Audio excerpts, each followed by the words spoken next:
우리 교수님 이제 나오실 텐데 이번에 강연하시면 또 언제 뵐지 모릅니다. 뜨거운 박수로 한번 환영하겠습니다. 네.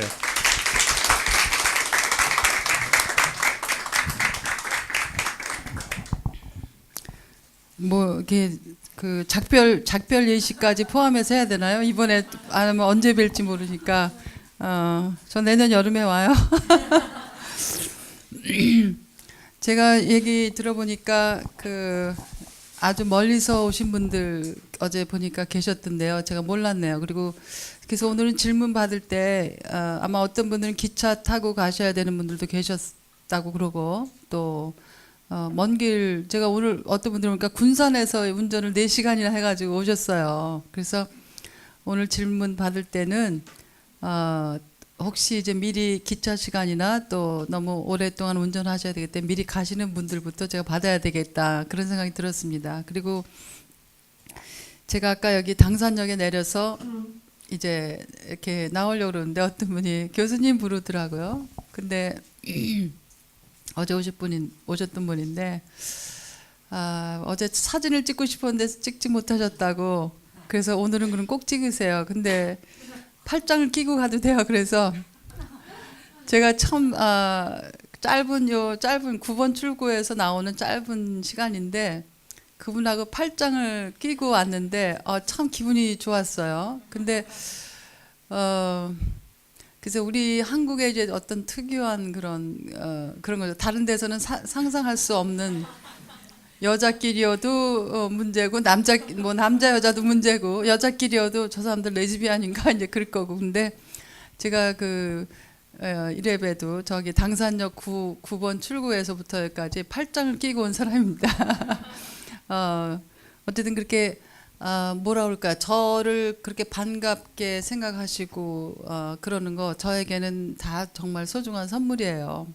저는 이렇게 뭐 당연하다고 생각을 전혀 하지 않습니다. 그래서 여러분들이 이렇게 여러 가지 할 일도 많은 시간인데 이렇게 시간 내서 오시는 것도 저를 이제 그렇게 만날 때 반가워해서 팔짱도 끼고 오시는 거 저 참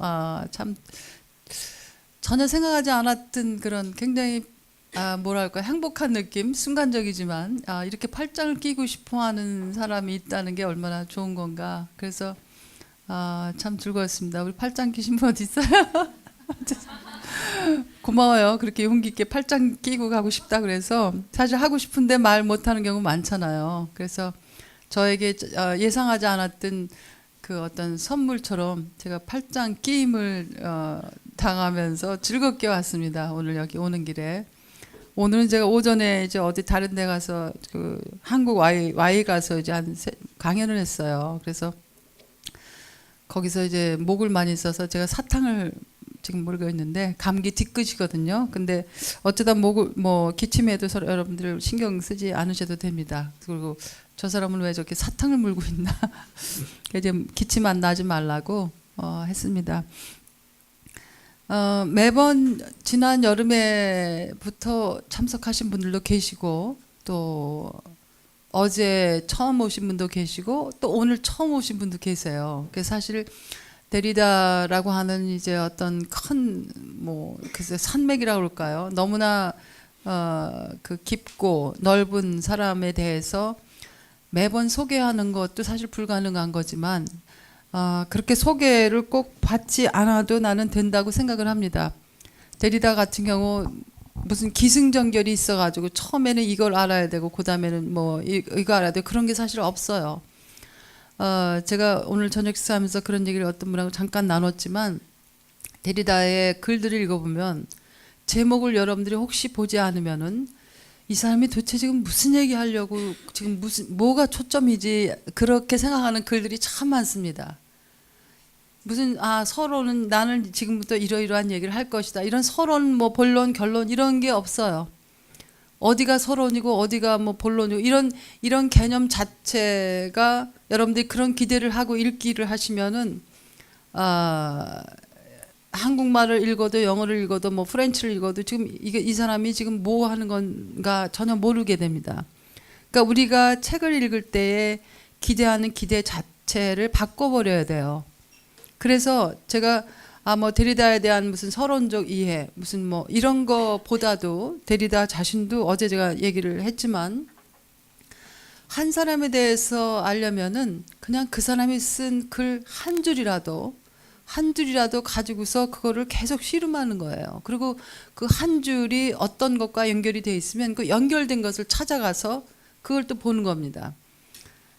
그렇게 데리다를 접근하다 보면 한참 어떻게 이렇게 오리무중 왔다 갔다 하다 보면 데리다가 어떤 사상적인 맥락에서 대충 이 정도에 있겠구나 뭐 이런 것도 조금 감이 이제 보이기 시작하고, 그런 게 안 보여도 사실상 그렇게 저는 큰 문제가 있다고 생각하지 않아요. 그러니까 지난 여름부터 이거를 들으셨던 분이나 혹은 뭐 어제 처음 들으셨던 분이나 혹은 오늘 처음 오신 분들이라도 그냥 오늘 만나는 데리다는 누구인가, 오늘 나는 이 사람하고 어떤 데이트를 하면서, 물론 저를 통해서 하는 데이트지만 간접 데이트지만 데이트를 하면서 내가 오늘 여기서 가지고 갈 거 뭔가 그 관심 하나 가지시고서 그냥 이렇게 왔다 갔다 산보하듯이 그렇게 하시면 좋을 것 같습니다. 그리고 요즘같이 이제 인터넷이 많이 발달한 사회에서는 여러분들이 관심만 있으면 뭐 데리다의 그 철학사적 그 미치라든지 그런 거는 뭐 정보는 저쪽에 많이 있어요. 그러니까 제가 굳이 그런 정보를 여러분들하고 이렇게 귀한 시간에 이미 다양한 자료들이 있는데 그런 정보를 여러분들하고 나누면서 시간을 쓰고 싶지 않으니까 이 뭐 서론인 뭐 개론적으로 뭔가 이해가 돼야 되지 않을까, 그런 거는 그냥 접어두시고요. 제가 데이트라고 하는 얘기를 쓰는 이유는, 자, 어떤 분하고 이렇게 만나서 데이트할 때, 자, 이 사람을 알기 위해서 이 서론, 개론이 뭐죠, 뭐 서론이 뭐지, 이런 거 생각하면서 하지 않잖아요. 어떤 사람이 이 사람의 눈빛이 마음에 들어서 데이트하고 싶어 하고, 어떤 사람은 그 사람의 뭐 목소리가 매력적이라서 데이트하고 싶은 생각이 들 거고, 아마 사람마다 각기 다른 것들을 봅니다. 그래서 이 보기라고 하는 거, mode of seeing이라고 하는 것은 한 동일한 사람이라도 똑같은 걸 보는 게 아니에요. 아마 저를 보시면은 여기 지금 뭐 몇 분인지 모르겠지만 강남순을 처음 봤다 그러면 보는 게 다 다를 겁니다. 제가 미국의 대학에 처음 가서 제가 지금 보기 방식을 얘기하는 겁니다. 이 데이트에서 이제 보기 방식.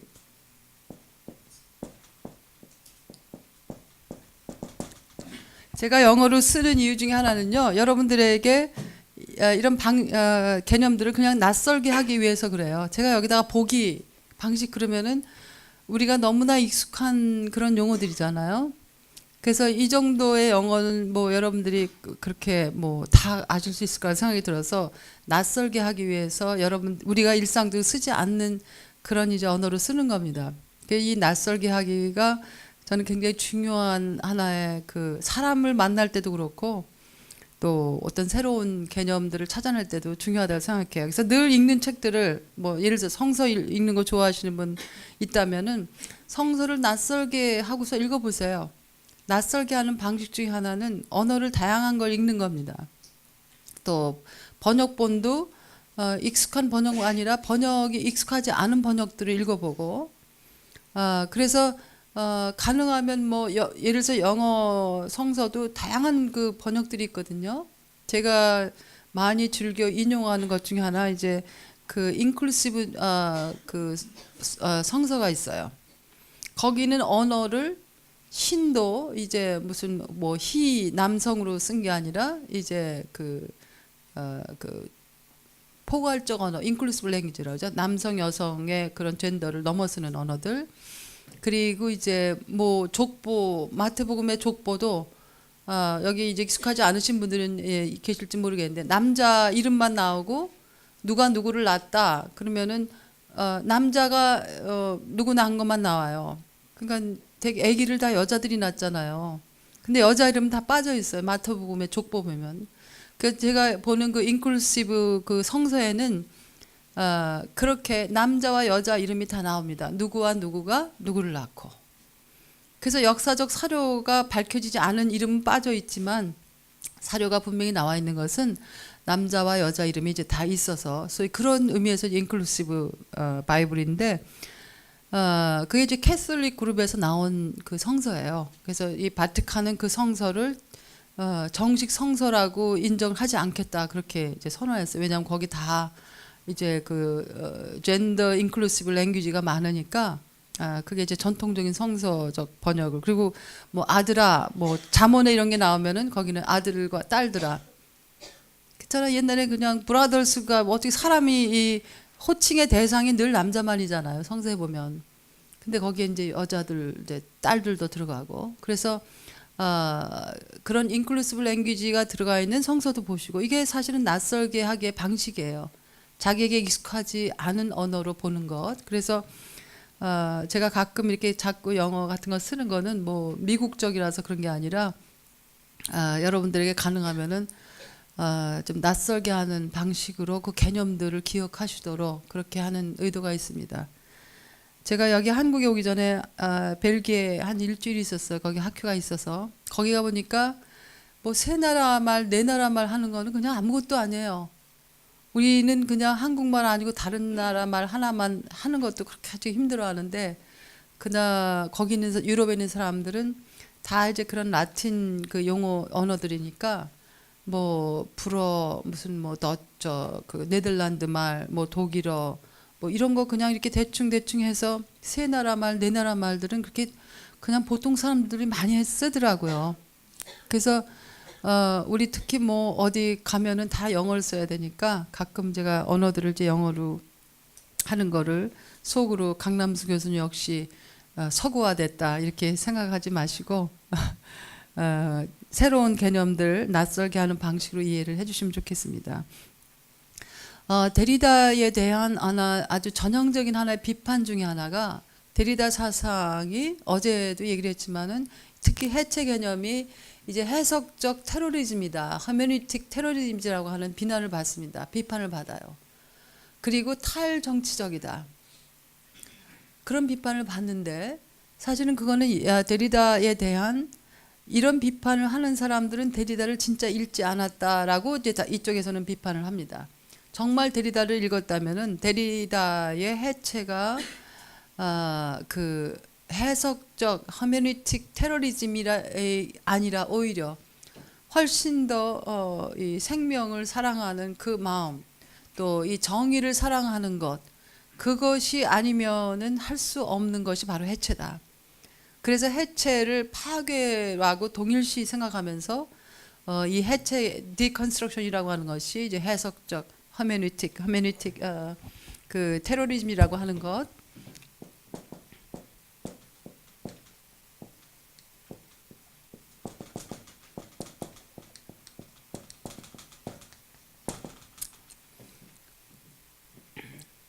이것이 데리다에 대한 그리고 데리다는 탈정치적이다. 데리다의 그 해체라든지 차연이라든지 이런 개념들은 도무지 우리의 구체적인 정치적, 역사적 상황 속에 도대체 뭐 어떻게 끌어들일 수가 없다. 그게 이제 데리다에 대한 전형적인 비판 중에 하나입니다. 자, 그래서 특히 그렇게 이제 그런 맥락에서 보는 사람들은 데리다에게 소위 윤리적, 정치적 전환점이 있다고 봐요. 1990년대부터 데리다가 본격적으로 윤리적, 정치적 어떤 관심을 가지기 시작했다라고 평가를 하는데 사실상 데리다의 글들을 보면 처음부터 이런 구체적인 정치적인 문제 또 윤리적 문제에 대해서 처음부터 관심을 끊임없이 이어왔었습니다. 그래서 어떤 분들은 90년대가 하나의 데리다의 터닝 포인트다라고 얘기하는 사람도 있고 어떤 사람들은 그렇지 않다고 보는 사람들이 있어요. 학자들마다 다릅니다. 그렇지 않다고 보는 사람은 초기의 작품부터 초기의 글부터 데리다의 글들은 우리가 가지고 있는 윤리적 측면, 정치적 측면에 깊은 연관성을 가지고 있어 왔다.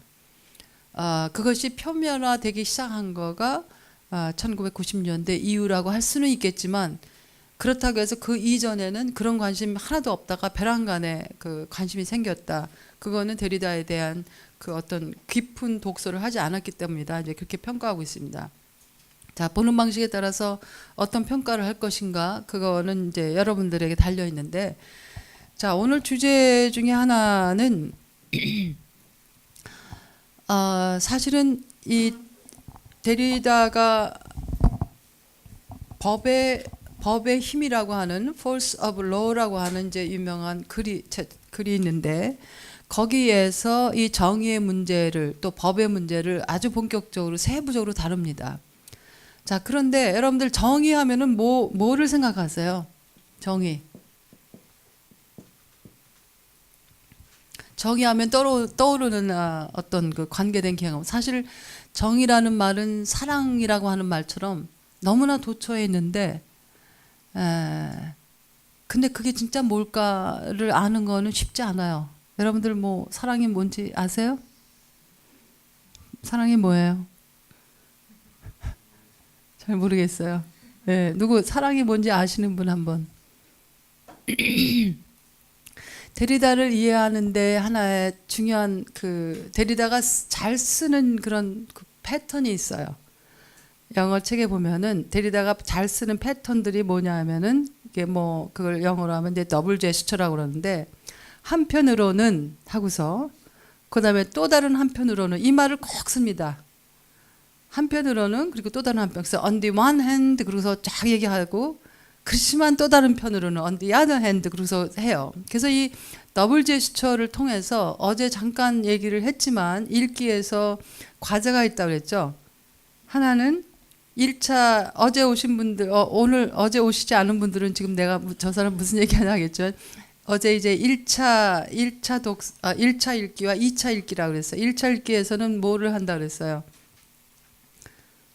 1차 읽기에서는 우리가 생각하는 전통적인 읽기를 이제 그대로 답습을 하죠. 거기에서 의미가 뭔가 이제까지 자, 예를 들어 성서면은 성서의 이 성서 기절에서는 이런 걸 읽는 것이다 라는 그런 전통적인 이해를 하는데 그 다음 이제 그 2차 읽기에서는 뭐를 합니까? 1차 읽기에서 우리가 이렇게 총체화시켰던 의미들을 다 분산시켜요. 그죠? 막 이렇게 마치 이렇게 민들레 그 꽃잎이 다 이렇게 풀어지듯이 다 disseminate 합니다. 분산시켜요. 분산시키는 거를 위에서 분산시키는 게 아니라 그 속에서 뭐를 끄집어내려고 하는 거예요.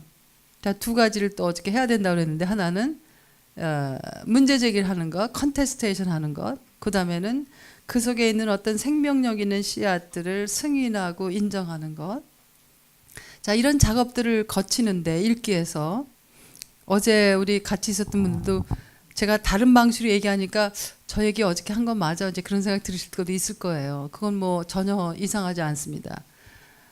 그래서 어떻게 보면은 이 한 사상을 이해하는 것은 이렇게 저는 이렇게 나선형과 같은 거라고 생각해요. 무수한 반복들이 있는 것 같은데 이게 각기 다른 방식으로 조금씩 우리는 그 이해의 폭을 확장할 뿐이에요. 그러니까 선적으로 자 내가 여기서부터 알았으니까 이제 데리다를 딱 해서 나는 이제 정복했다.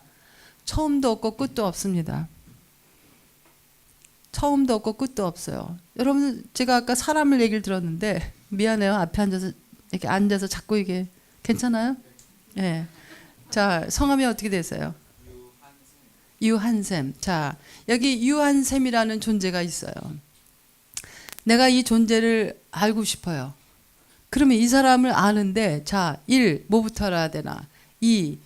이런 선적으로 우리가 처음과 끝을 이렇게 매듭질 수 있어요? 네? 없죠. 한 사람의 사상을 이해하는데 자 뭐 서론, 자 본론, 그다음에 결론 이렇게 해서 이해할 수 없어요. 그래서 그거는 데리다 사상에 이제 역행하는 겁니다. 데리다는 그래서 누구도 누구를 마스터할 수 없다. 그래서 이런 질문을 해요. 자, 내가 예를 들어서 내가 칸트를 읽었다. 내가 어떤 책 X를 읽었다.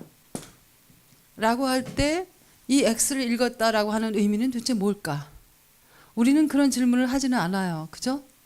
그런데 데리다는 그런 질문을 합니다. 저는 여러분들이 그런 질문을 데리다에게 돌려보시기 바라요. 자, 내가 데리다의 책 뭐를 읽었다. 그런데 내가 뭐 X를 읽었다라고 할 때 그 읽었다라고 하는 행위는 무엇을 의미하는 것인가? 자, 성서 읽기를 좋아하시는 분들은 내가 성서를 읽었다라고 얘기할 때 그것은 어떤 것을 지칭하는 것인가? 내가 마태복음을 읽었다. 뭐 창세를 읽었다. 뭐 신약을 다 통독했다. 그럴 때 그 읽었다라고 하는 것은 무슨 의미를 우리가 지칭하는 것인가? 그래서 사실 이런 질문 가장 우리가 자명하다고 생각되는 것들에 데리다는 끊임없이 물음표를 던집니다. 그래서 데리다의 그 말하기 방식에 어떤 특정한 포뮬라가 몇 개 있는데요. 자, 그 중에 하나는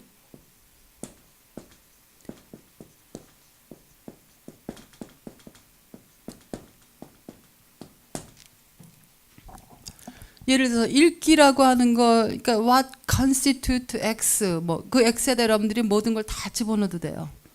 자, 선물이라는 거, 선물이 선물일 수 있다면 그건 뭘까? 이 constitute라고 하는 게 X를 구성하는 것들이거든요.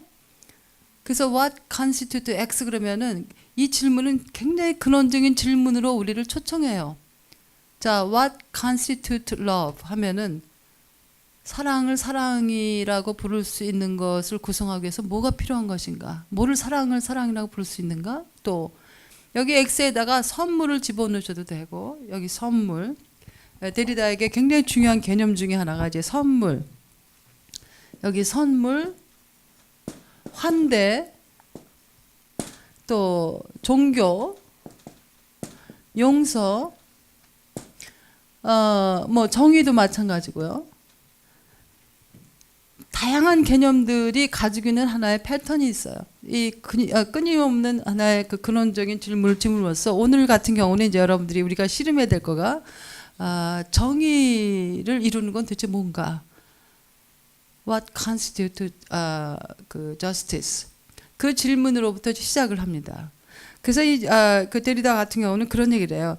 정의 일반이란 존재하지 않는다. 그러니까 justice in general. 정의 일반은 존재하지 않아요. 마치 사랑 일반은 존재하지 않는 거나 마찬가지입니다. 왜요? 자, 사랑 일반이 뭡니까? 한번 얘기해 보세요. 사랑. 사랑이 뭐예요?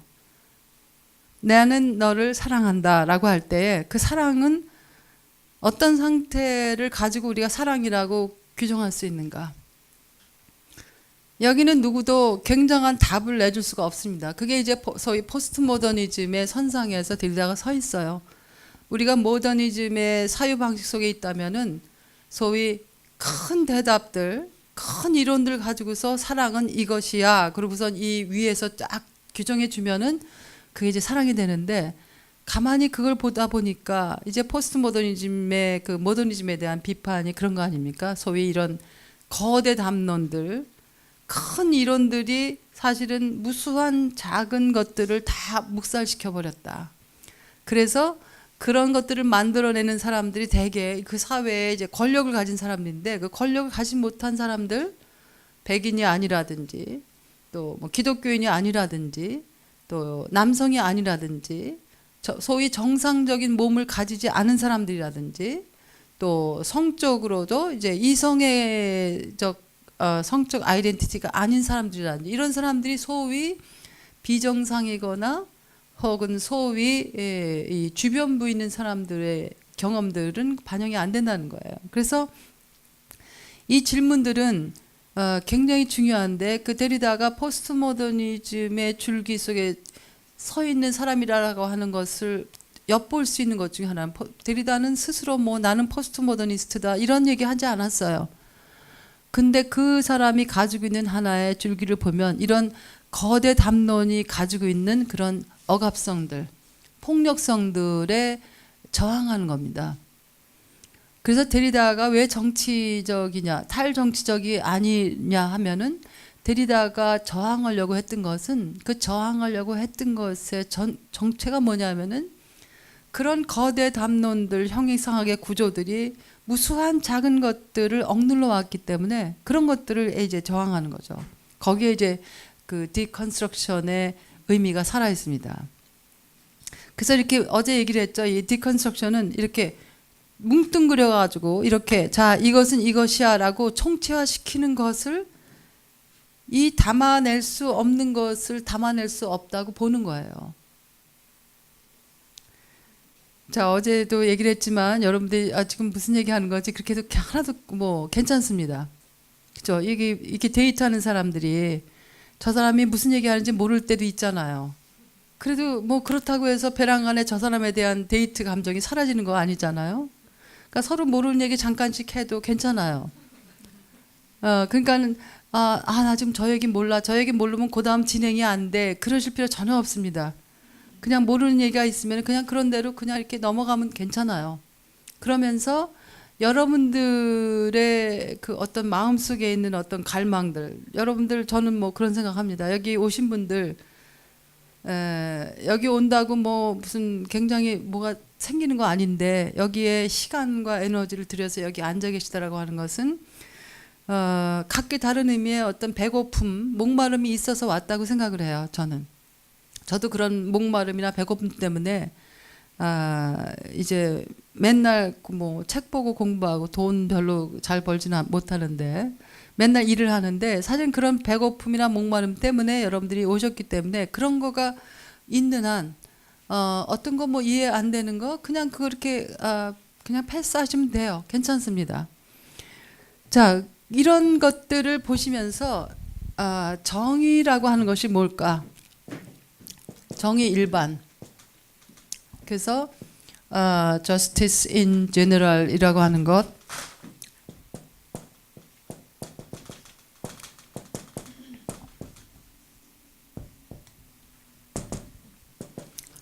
justice in general 이거는 없다 그래요. 여기 justice에 여기 여러분들이 사랑을 집어넣어도 되고 용서를 집어넣어도 되고 또 선물을 집어넣어도 되고 환대를 집어넣어도 됩니다. 왜요? 이런 것들이 가지고 있는 어떤 결들이 유사성이 있어요. 어떤 유사성이겠어요? 정의라든지 용서라든지 환대라든지 사랑이라든지 선물 같은 것은 언제나 구체적이에요. 구체적이에요. 그렇잖아요? 내가 뭐 사랑의 경험을 한다. 그거는 뭐 무슨 사랑 인 제너럴 뭐 이런 거가 없어요. 사랑의 경험은 언제나 구체적이고 내가 너를 사랑한다라고 하는 얘기를 할 때에 그것이 나 어저께 그 얘기 했잖아. 생각해 보세요. 사랑을 고백하는 사람이 나 너 사랑해. 근데 나 어저께 그 얘기 했으니까 이제 안 할래.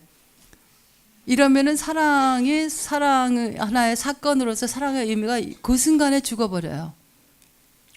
그래서 저스티스도 그렇고 환대도 그렇고 용서도 그렇고 사랑도 그렇고 이것은 어제는 읽기 얘기했잖아요. 매번 하나의 사건이에요. 이벤트예요. 자, 이벤트라고 하는 말이 이제 데리다도 그렇고 뭐 레비나스도 굉장히 중요한 개념 중에 하나인데 제가 이벤트의 특성 어저께 두 가지 말씀드렸는데 혹시 기억하시는 분이 있어요? 뭐를 이벤트라고 하는가? 대체 불가능성, 또 반복 불가능성. 그래서 제가 읽기에 대해서 예를 들어서 오늘 강연을 다시 한다 그래도 어제처럼 똑같이 할 수 없어요. 왜냐하면 이건 하나의 사건이었으니까. 제가 여러분들을 그냥 여기 제가 준비해온 걸 그냥 쭉 읽었다면은 똑같이 할 수 있겠지만 여러분들을 바라보면서 또 여기 앉아 계신 분들의 눈빛을 보면서 앉아 있는 모습들을 보면서 또 오늘처럼 뭐 어떤 분이 저 팔짱 끼고서 기분 좋게 온 그런 것, 어떤 분이 또 군산에서 막 4시간 이상 운전해서 오셨다 그러고 어떤 분은 기차 타고 오시고 그런 것들을 생각하면서 여러분들하고 나누는 하나의 이런 같이 이렇게 소통하는 것은 그냥 쓰여진 고정된 의미를 반복하는 것이 아니거든요. 자, 저스티스라고 하는 것은 사실 우리가 저스티스 하면 굉장히 저쪽에 어디 있는 것 같은데 정작 저스티스를 우리의 구체적인 현상 속에서 생각해 보려고 그러면은 굉장히 막막해요. 그렇지 않으세요? 도대체 뭐가 정의지? 그래서 사실 저스티스에 대한 이해는 뭐로부터 시작해야 되냐면은 불의에 대한 이해로부터 시작을 해야 돼요. 인저스티스가 뭔가, 차별이 뭔가, 억압이 뭔가. 왜냐하면 그런 것들로부터 저스티스에 대한 요청이 시작되거든요. 그냥 아무 일도 없는데 우리 저스티스를 이룹시다. 이렇게 사람들 할 필요가 없어요. 저스티스에 대한 관심이 생기는 거는 거꾸로 얘기하면 뭐겠어요? 불의에 대한 현상이 분명하게 느껴지기 때문에 불의, 착취, 억압, 차별이 산재할 때 우리는 정의에 대한 관심을 가지게 돼요.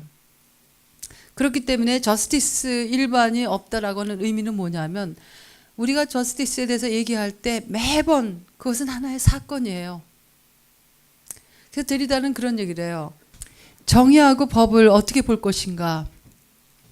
정의는 법이 아니라고 얘기를 합니다.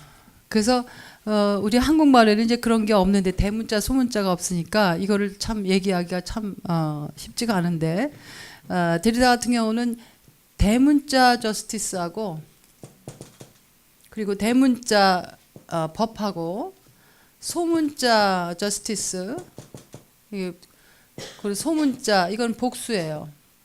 구분을 합니다. 이렇게 대문자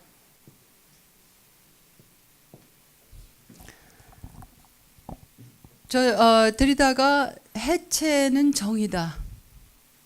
어제 잠깐 얘기를 했지만은 최후까지 해체할 수 없는 것이 있다면 바로 그것은 정의다. 그리고 해체는 정의다라고 하는 선언까지 합니다. 그때 그 정의는 이 대문자 정의입니다.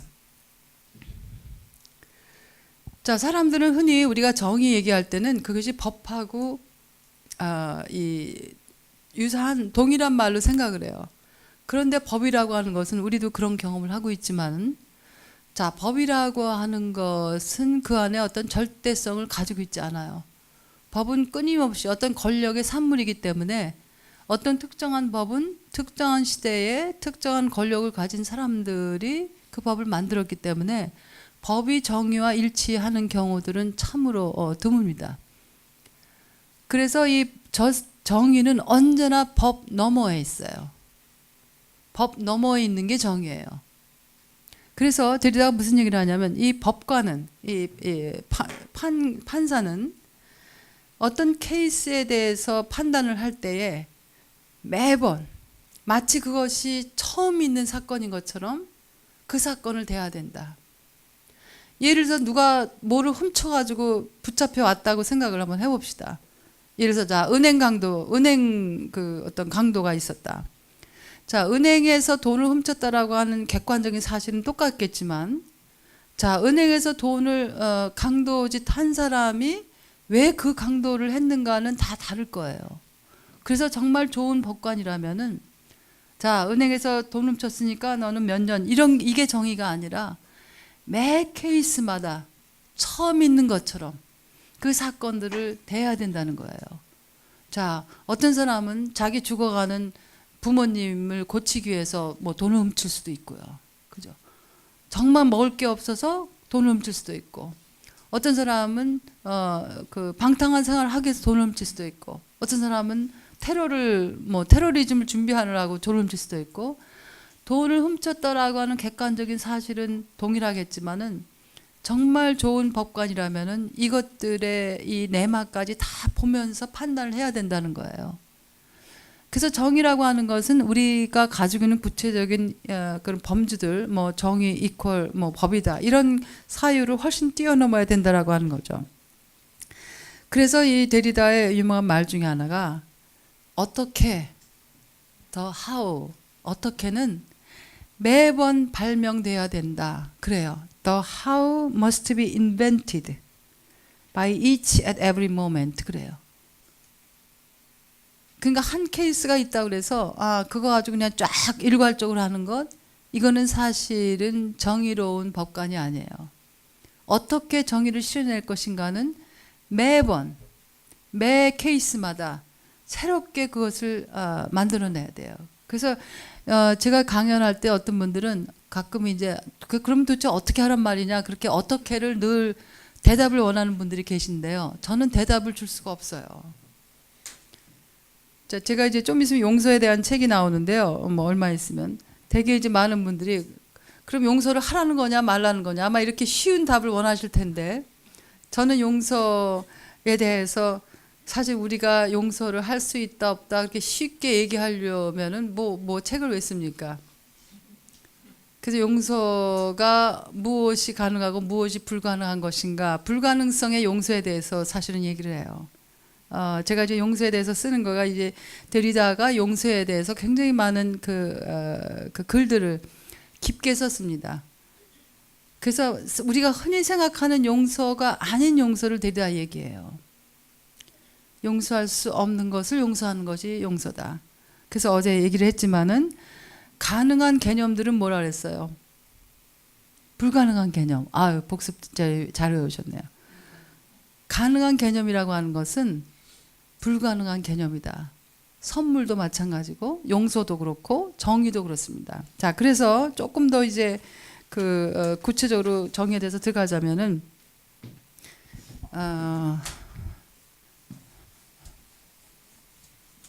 제가 처음에 얘기한 게 사실 이렇게 번호를 매기는 거는 데리다적은 아닌데요.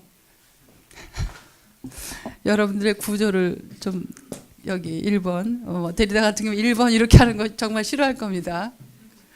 할 수가 없어요. 그래서 제가 데리다 가르치면서도 이 대학 구조라고 하는 게 사실은 다 이런 근대적 사유 방식으로 아직도 잡혀 있어요. 저는 이제 필수 과목, 선택 과목에서 그런 거 없애자고 주장하는 몇 명 안 되는 교수 중에 한 사람이에요. 왜 선생들이 학생들의 지적 필요를 그렇게 다 디자인해 줘야 되는가? 그래서 필수 과목, 선택 과목 이런 거 다 없애고 다 그냥 선택을 해버리자. 근데 여전히 그게 소수의 교수들이라서 우리가 이제 소수입니다. 소수자예요.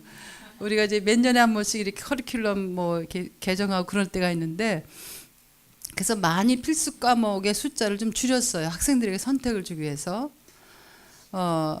우리 그 대학에서 학생들에게 A, B, C, D 그리고 성적 주는 것도 여전히 이제 우리가 이 대학 그 제도라고 하는 게 지금 뭐 우리가 포스트 모더니즘 얘기하고 가르치고 있지만은 근대적인 사유 방식에 의해서 대학이 운영되고 점수를 매겨야 되고 또 필수 과목 뭐 선택 과목 이렇게 해서 학생들의 니드를 가장 잘하는 건 선생이다라고 하는 전제가 돼 있는 거거든요. 당신이 졸업하기 전에 이걸 다 들어야만 해.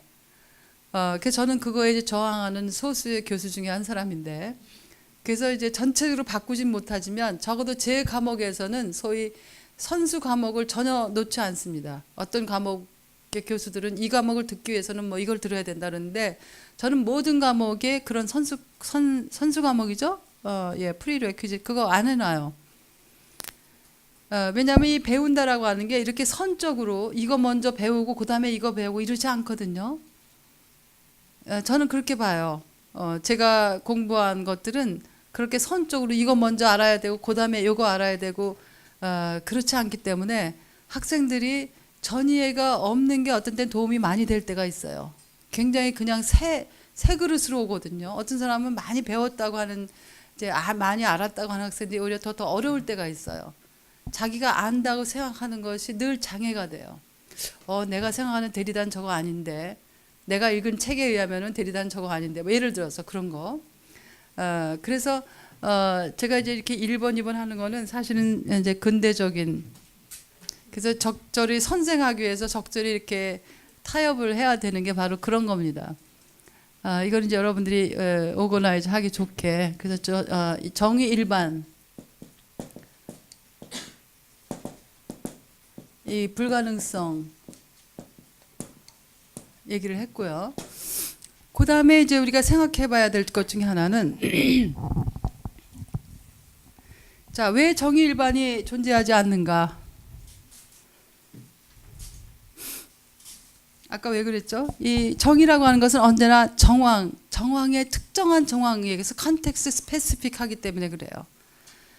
정황 특정성. 이거 이제 왜 불가능한가? 왜냐하면 정의라고 하는 것은 언제나 정황 특정성을 지녀요. 정황 특정성. 컨텍스트 스페시피시티 뭐 복잡하게 하면 그런데. 자, 그래서 이 정의에 그 더블 바인드가 있습니다. 더블 바인드, 정의의 더블 바인드. 더블 바인드는 번역하기 힘들기 때문에 제가 이제 그냥 음역을 하는데 정의의 더블 바인드가 있어요. 데리다에서 이제 중요한 그 사람이 많이 쓰는 개념 중에 하나도 이제 더블 바인드라고 하는 개념을 많이 씁니다. 뭐 번역의 더블 바인드, 또 정의의 더블 바인드, 뭐 용서의 더블 바인드, 많은 경우에 더블 바인드라고 쓰는데, 자, 더블 바인드가 뭐냐면 정의의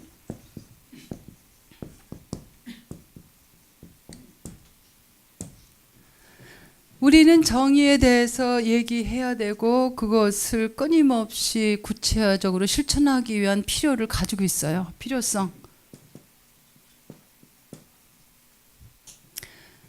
그런데 또 한편으로는 온전한 의미의 정의는 사실 불가능한 겁니다.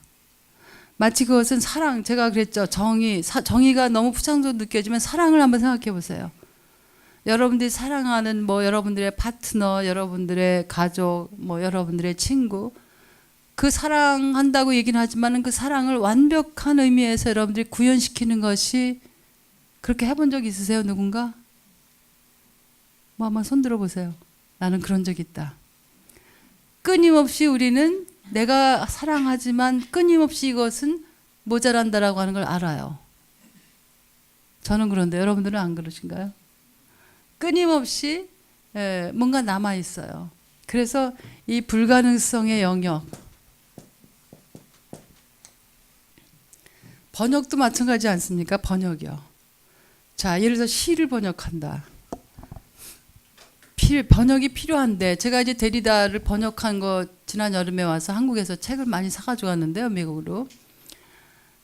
번역한 거 보니까 참 이해를 하기가 쉽지 않더라고요. 이 그러니까 그렇지만 번역을 해야 되는 필요성이 있음에도 불구하고 온전한 번역은 언제나 불가능해요. 그게 바로 더블 바인드입니다. 필요성이 있으면서 이 불가능성의 영역을 기억해야 돼요. 그렇지 않으면은 사실 우리는 무수한 많은 오류를 범하게 돼요. 어떤 오류냐면은 내가 하는 방식만이 절대적이다라고 하는 오류를 범하게 돼요. 그래서 이 불가능성의 영역을 기억하는 것이 왜 필요한가? 사실은 학문적인 이런 개념을 위해서도 필요한 것 같지만 우리의 구체적인 삶의 구조에서도 이 더블 바인드를 기억하는 거가 사실은 인간의 한계성이라든지 또 우리가 좀 더 개선하고 발전해야 되는 하나의 필요를 끊임없이 우리 자신 속에 잃지 않는 것, 그런 열정을 잃지 않는 것, 이게 굉장히 중요하죠. 그래서 이 필요성과 이 불가능성이라고 하는 것은, 그래서 데리다 같은 경우는 어떻게 보면은 데리다를 그 기도와 눈물의 사람이라고 표현한 그 사람이 있다 그랬죠. 존 카프터라고 하는 사람인데요.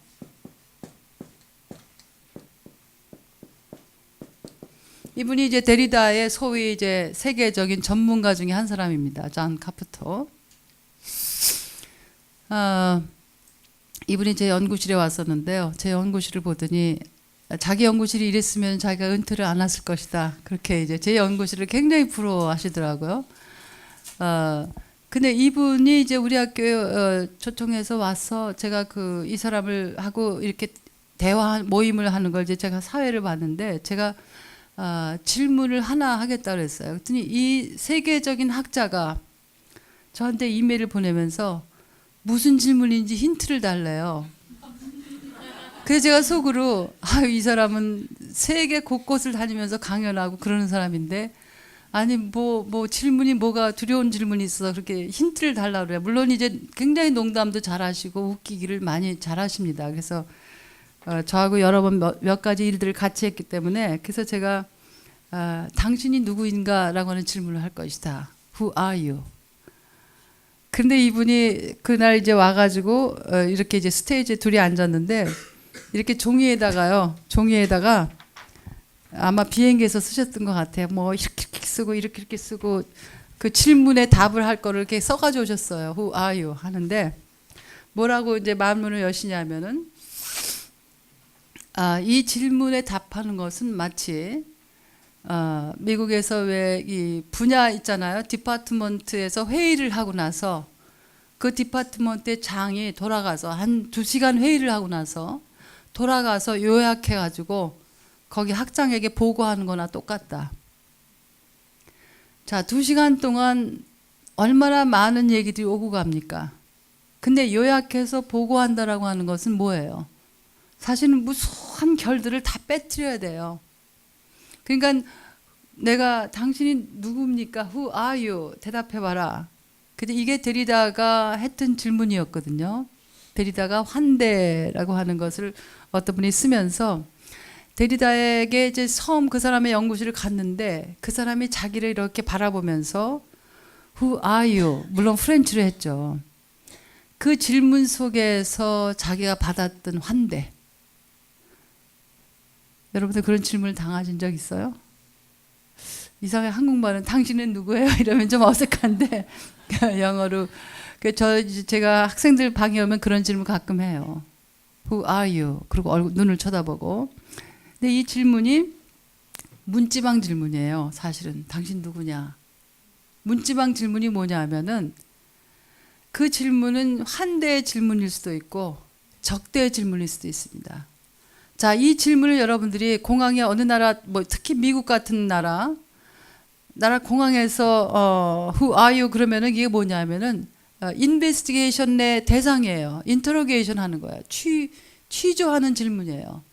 당신 도대체 누구야? 이런 거 한국말로 하면 그런 식이죠. 당신 누구야? 아이덴티티가 누구야? 특히 이제 그 아랍 계통의 이 몸을 가진 사람들은 늘 그런 취조당하는 질문을 해요. 그래서 그런 경우는 Who are you가 취조의 질문이 되는 거예요. 적대의 질문이죠. 환대가 아니라. 그런데 똑같은 말이 눈에 미소를 띠고서 그 사람의 눈을 바라보면서 Who are you? 했을 때는 이미 그 질문 자체가 그 사람의 이름, 무슨 아이덴티티 마커도 상관없이 그 사람에게 환대의 질문이 돼요. 그래서 이 마이클 나스라고 하는 사람도 이제 데리다에게 직접 배우고 그런 사람인데 데리다에 관한 책을 많이 썼는데 나스라고 하는 사람이에요. 혹시 뭐 나중에 그 관심 있으신 분은 아마 한국말로 번역이 이 사람 거는 좀 안 된 것 같은데 모르겠어요. 마이클 나스입니다. 이 사람이 이제 그렇게 데리다를 처음 만났을 때 그 데리다의 그 눈빛, 그 Who are you 물어보던 거기에서 이제 환대의 경험을 합니다. 그래서 이런 우리가 가지고 있는 사유 방식의 구조 속에서는 사실은 이런 아주 세세한 결들을 다 드러내게 해요. 데리다의 매력이 뭐냐면 우리가 그냥 슥슥 놓칠 수 있는 것들, 이런 것들의 결들을 다 드러냅니다. 자, 그래서 이런 것들을 보면서 이 불가능성의 축을 기억하는 것은 왜 중요하냐면은 우리가 끊임없이 나아가야 될 것이 무엇이냐, 이제 됐다라는 것은 불가능하다라고 하는 것을 인식하게 해요. 자, 저스티스도 마찬가지예요. 사랑도 마찬가지예요. 용서도 마찬가지예요. 아, 이제는 됐어. 이 정도 했으면 됐어. 그거는 불가능한 거예요. 왜냐하면 아직도 여기 남아있는 게 있거든요. 그래서 여기서 이 불가능성의 축을 얘기하는 거가 이제 justice to come이에요.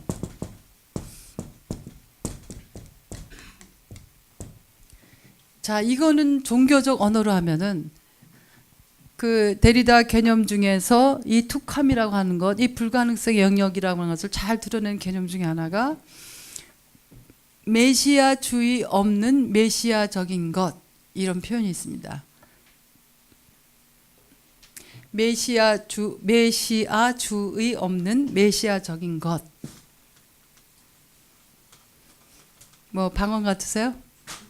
네? 자, 이런 개념들이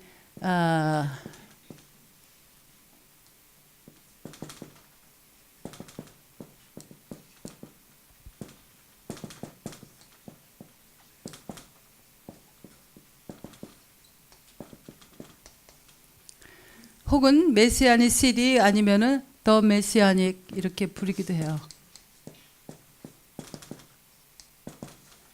자, 그러면은 메시아주의하고 메시아적인 것하고 도대체 뭐가 다를까? 메시아주의하고 메시아적인 것하고 어떻게 다른 것 같아요? 다 비슷한 말 같은데 왜 저게 다르다고 하지? 아마 그런 생각이 들을 수 있을 거예요. 제 학생들이 많은 경우는 그래요. 도대체 둘 사이에 뭐가 다른 거냐, 비슷한 거 아니냐 그러는데, 자, 그걸 한번 생각해 보세요. 왜 데리다는 메시아주의하고 메시아적인 것하고 분류를 할까? 그래서 이런 불가능성이라고 하는 것, 또 이런 투캄이라고 하는 것, 이거 굉장히 중요한 개념이거든요. 이런 것들은 다 이것들하고 연결이 되어 있어요. 메시아주의 없는 메시아적인 것. 자, 희망의 개념도 마찬가지죠. 희망이라고 하는 것도 언제나 다가올 희망이에요. 자, 어제 툭함에 대해서 얘기를 잠깐 했었는데 혹시 기억하시는 분? 제가 툭함이 뭐라고 했어요? 달력 속에 그 선적인 시간에서의 툭함이 아니라고 그랬죠. 그러니까 뭐 1년 지나가고 2년 지나가면 언제 오는 것, 이런 달력 속 선적인 시간의 툭함이 아니에요. 이것은 끊임없이 자, 이 기독교 안에는 이 서구 사상가들을 이해하려면은요, 여러분들이 싫든 좋든 유대교 기독교적 사상적 맥락을 읽지 않으면은 이해하기 참 힘들어요. 그래서 이 한국에서의 기독교의 의미하고 서구 사상에서 이런 기독교 의미하고 굉장히 다릅니다. 서구의 문명을 이루는 근간에 그 유대교 기독교가 여기 밑에 자리 잡고 있어요. 자, 서구의 그 뭐 예술, 뭐 문학, 철학 모든 걸 보세요. 기독교, 유대교적 사상 배경 없이 나오지를 않았거든요. 그러니까는 개인적으로 어떤 종교에 속했는가 전혀 상관없이 사실은 이런 개념들도 이런 유대교적 여러분들 아시겠지만 그 데리다는 유대인이었어요. 유대인이면서 알제리아라고 하는 곳에 이제 살던 유대인이었는데 알제리아가 이제 이 사람 데리다가 이렇게 하얗지 않고 약간 가무잡잡해요. 그 아프리카 계통의 그런 가무잡잡한 그런 이제 그런 얼굴이 있는데 11살 때 이제 학교에서 쫓겨납니다. 알제리아에서. 유대인들에 대한 이제 박해가 시작될 때 그때 처음으로 그런 소외의 경험을 당해요. 어렸을 때. 자, 그런 소외의 경험을 당했을 때 이 뭣도 모르고 학기 시작하는 학교에 갔는데 교장이 애들을 부르더니 니네들은 이제 집에 가라. 너희 부모들이 설명해 줄 것이다. 그래서 이 데리다는 굉장히 예민한 아이였거든요. 예민했어요. 그래서 학교 가는 거를 굉장히 즐거워하지 않았기 때문에 진짜 학교 가기 싫을 때는 몸들만 막 아파요. 평생 불면증에 시달렸습니다. 예민해서. 그렇게 그런 이제 예민한 그런 어린 학생이 그냥 맨날 학교 갔었는데 그 교장이 불러서 이제 집에 가라. 학교 나오지 말아라. 그래서 유대인에 대한 박해가 시작될 때에 그런 추방의 경험을 합니다. 그래서 이 추방의 경험이 데리다의 사상에 많은 영향을 미쳤어요. 그러니까 데리다가 세계적으로 굉장히 유명한 사람으로 평생 살아온 것 같지만 사실은 그런 추방의 경험을 그 주류에 늘 속하지 못한 경험을 주류에서부터 늘 배척당한 경험을 끊임없이 합니다. 그래서 이 사람이 박사 논문도 이게 통과가 안 돼가지고 이 사람이 박사학위를 정식으로 받은 거는 50살이에요. 다른 책을 많이 낸 다음에 한참 있다가 이 사람이 그 다른 책을 가지고서 이제 박사 그 학위를 받게 됐습니다. 그리고 또 어디서 명예 박사학위 주려고 그러면은 반대하는 사람들이 완전히 치열하게 반대해요. 이 사람이 솔보르 대학의 정식 교수가 될 뻔했는데 마지막 순간에 그것도 좌절이 됐습니다. 그래서 많은 유명한 대학에서 강의를 했지만은 소위 풀타임 그 교수로서 한 곳에 딱 자리 잡아가지고 그런 경험이 없어요. 그런데 이 추방의 경험을 우리는 소외의 경험, 추방의 경험을 어떻게 내가 그것을 받아들일 것이냐. 이 사람은 그런 추방의 경험들이 사실은 이 소외되고 배척되는 사람들에 대한 예민한 어떤 그 연민으로 발전을 했다고 저는 생각을 해요. 그러니까 그런 추방의 경험을 가진 사람들은 그 추방의 경험을 굉장히 파괴적으로 쓸 수가 있어요. 그런데 그 추방과 소외의 경험을 굉장히 창의적으로 쓸 수가 있는데 제가 이상하게 끌리는 사람들은 그런 추방의 경험을 한 사람들이에요. 제가 이제 좋아하는 왜 이 학자들도 끌리는 사람 있잖아요. 데리다 같이. 데리다도 그렇게 추방의 경험을 했죠. 한나 아렌트 제가 좋아하는데 한나 아렌트도 이제 유대인으로서 이 떠돌이 생활을 했잖아요. 프랑스 갔다가 그다음에 이제 그 뉴욕에 와가지고 언어를 바꾸면서 이제 그런 소외와 추방의 경험을 합니다. 또 에드워드 사이드라고 하는 이제 탈식민 담론 그 사람도 이제 팔레스타인 사람이지만 이제 뉴욕에서 살면서 끊임없이 그런 소외의 경험들을 자기 삶 속에서 매일매일 경험해요.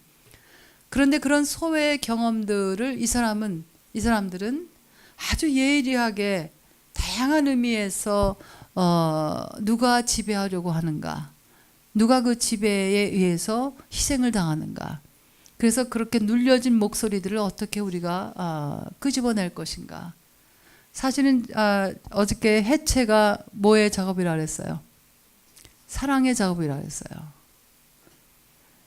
이런 사랑의 작업은 끈질김이 없이는 참 불가능해요. 왜냐하면 너무 어렵거든요. 그냥 여기서 좀 그만하고 싶은데 끊임없이 아직 아닌 세계를 끊임없이 이제 갈망하죠. 그래서 여기는 이제 이게 아직 아닌, 이거는 아직 아닌 세계예요. 아직 아닌 세계. 내가 지금 무슨 말을 쓰는지 모르겠는데 아직 아닌.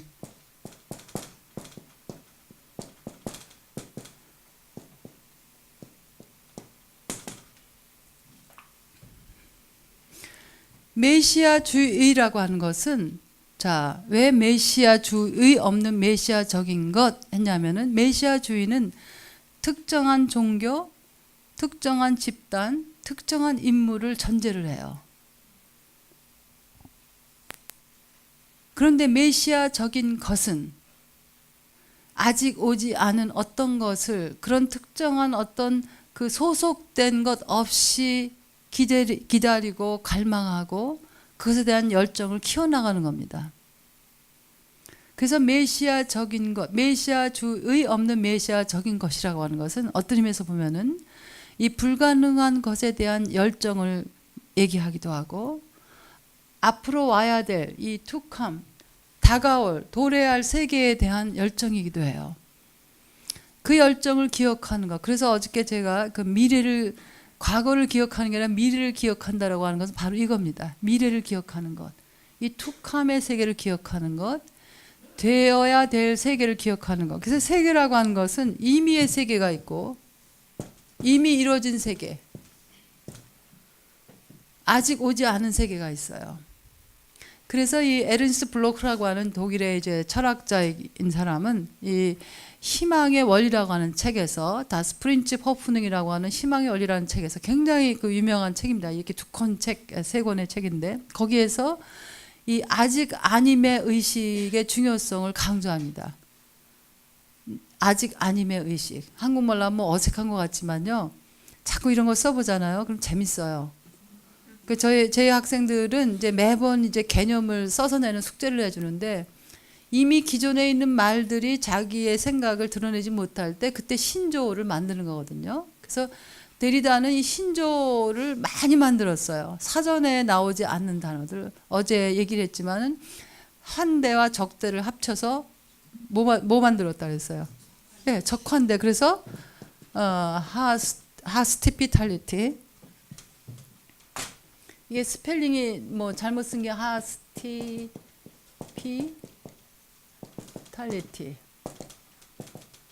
뭐 디퍼런스도 마찬가지도.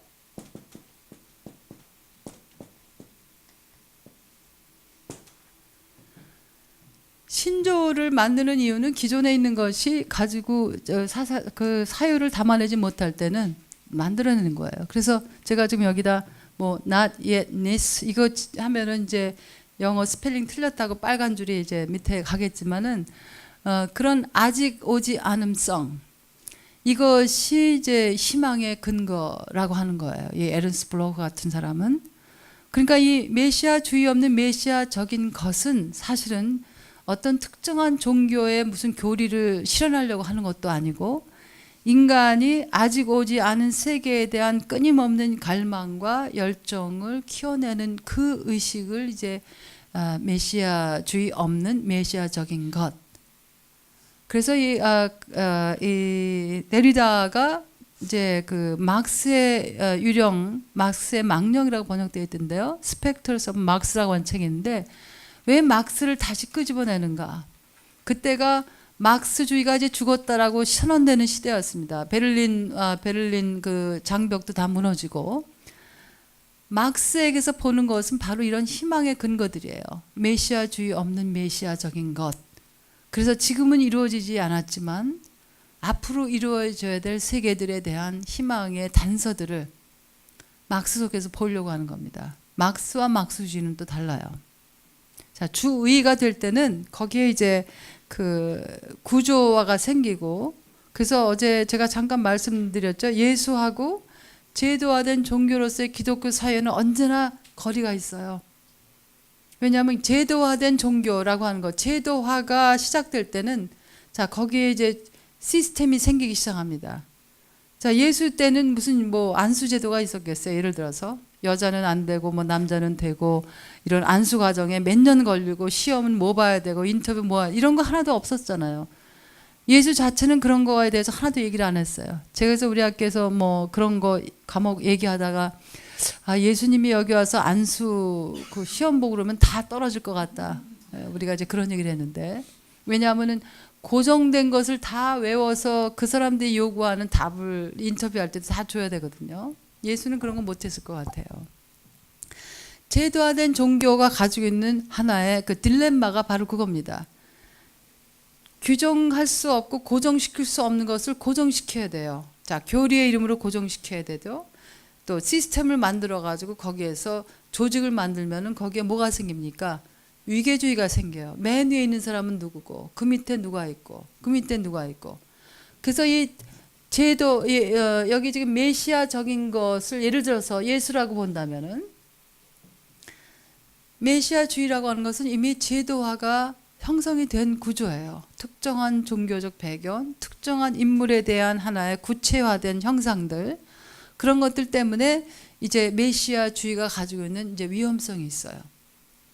메시아적인 것은 어떤 의미에서 굉장히 어떤 종교적 색채를 가지고 있지만, 그래서 이제 잔 카프터가 그 데리다를 기도와 눈물의 사람, 그 데리다 시편이라고 나와 있는 것이 있는데요. 정말 절절한 시예요. 종교적 시예요. 그런 갈망들, 그런 열망들을 담은 그런 시편들 같이. 데리다는 끊임없이 자기는 기도한다. 그러면 사람들이 이제 물어봐요. 당신은 누구한테 기도하는 겁니까? 또 당신은 기도의 내용이 뭡니까? 이거는 말해줄 수가 없는 것들이에요. 그지만 나는 기도한다. 자, 이런 구조 속에서 이제 저스티스를 그 맥락에서 여러분들이 한번 놓아 보시면 됩니다. 자, 여기에서 이 필요성과 불가능성의 영역들을 보시고, 그 다음에 우리가 또 생각해야 될 것 중에 하나는 이 저스티스를 생각할 때 일반성과 어떤 그 특수성의 문제, 어떤 개별성, 일반성과 개별성이라고 하는 게 더 정확하겠죠. 일반성,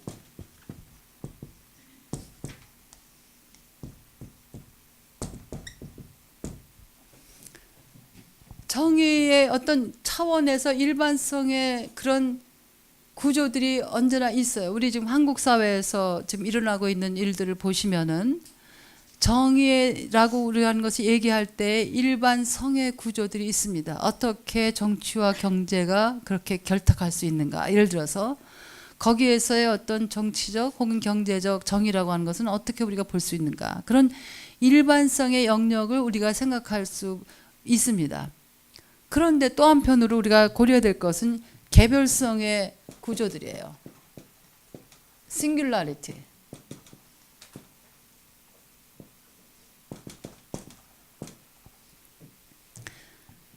아까 그 데리다가 이 how라고 하는 거, 어떻게는 매번 매 순간 만들어져야 된다라고 하는 게 바로 이 싱귤라리티, 정의의 개별성의 차원을 잘 드러내는 겁니다. 여러분들이 정의가 추상적이면은 그 여러분들이 익숙한 개념들을 거기다 대입시키면 돼요. 사랑, 선물, 용서. 또 무슨 개념 좋아하세요? 환대. 데리다의 그 어떤 그 뭐랄까요? 그 데리다 하면은 그 나오는 개념들이 바로 이제 그런 개념들이거든요. 또 연민, 또 동물에 대한 것도 이제 나옵니다. 동물까지 얘기하기는 우리가 시간이 많이 없지만